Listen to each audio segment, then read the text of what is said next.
Hello everyone, and welcome to this week's installation of Get You Wired's video blog. My name is John Crocker, and today we will continue our educational series on LinkedIn. This will be the last video in this particular series. So far, we've set up a LinkedIn profile, got you started adding contacts and posts, and we've also reviewed groups and how to set up a company page. Today, in conclusion to this series, I will share some tips and tricks that will hopefully result in a more rewarding LinkedIn experience. First off, you gotta say, don't ignore the update box. Post every day, a minimum of twice a week. Your posts show up on your connections news feeds, so keep it short and make it interesting. Posts that are too long sometimes get skipped when people are reading over them. Remember, this is a huge tool. Don't abuse it, but take advantage of it. Tip 2, add a link to your LinkedIn profile in your email signature. You can do this by using sites such as tinyURL to shrink the link and make it pretty so you can include it just about anywhere. Just take the link from your page, enter it into the box, click the button, and bam. As you'll see,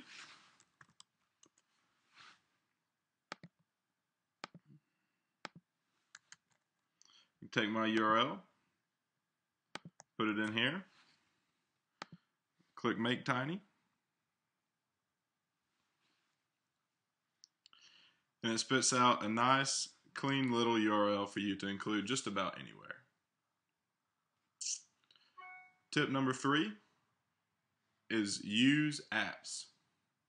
Use apps such as Swarm to find trending topics. This can be found at swarm.linkedinlabs.com.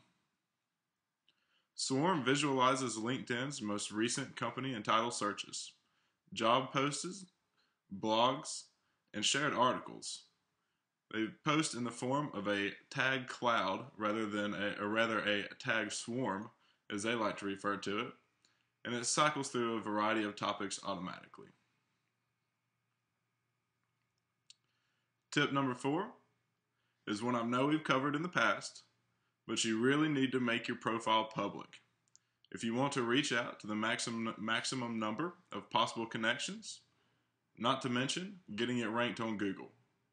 Google won't crawl or index your page if it's not public. Tip number 5, download the LinkedIn toolbar. I know Chrome has one, and I'm sure that other browsers do as well. This will allow you to do things like keep up with the newest updates, share articles straight from the page that you're on, and comment on other people's posts right from the toolbar. This will make it possible to post and comment immediately, keeping you from forgetting about what you wanted to say next time you logged in. Tip number 6, save your searches. Most people don't know, but LinkedIn allows you to save up to 3 searches and receive updates on a regular basis. For instance, if I wanted to be kept updated on internet marketing,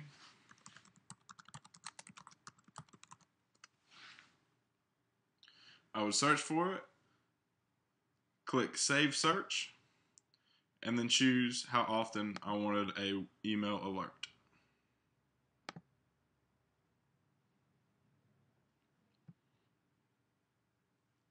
Tip number 7, don't forget to add a link to your website under both my website and my blog.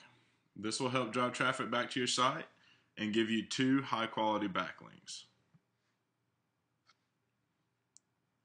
As you can see, I have my website and my blog. Tip number 8. You may have noticed that some people have the word LION, L-I-O-N, in all caps next to their name. This stands for LinkedIn Open Networker. Basically, if you exhaust your personal connections, putting this next to your name will encourage users from all over LinkedIn to connect with you. Though be warned, most people translate this to mean that you will accept everyone that sends you a request. If you're one of those people who want to have previously met or worked with all of your contacts, using Lion next to your name may not be the best option for you. Tip number 9, don't underestimate the power of video. Adding a video to your company page not only gives visitors something to interact with and listen to or watch while they check out your company, it is also another great place to add in keywords and titles to help in your LinkedIn SEO efforts. The next few things are revisions or reviews of things that we've covered in previous videos, but they're worth mentioning again. First, join groups. This is an awesome way to interact with like-minded people that can easily become connections. It is a must. Speaking of connections, get as many as possible. Though LinkedIn hasn't admitted it, there seems to be a strong correlation in the number of connections and the slot you appear when someone searches for your name. It's their way of separating all the 10,000 John Smiths on LinkedIn. Get recommendations. This is quick and easy, and you're not even the one doing the work. Why not take advantage of it? Just remember to recommend others if they ask. That way, they'll be more likely to recommend you as well. When inviting others, tell them how they know you or why they should do business with you. Sending the default "I'd like to connect with you" message is very impersonal and much more likely to be ignored than a simple personalized invite. Well guys, I hope this helps. I hope you enjoy your LinkedIn experience. Stay tuned next week when we dive off into another great social media platform. For now, my name is John Crocker. This is Get You Wired, and as always, have a fantastic week.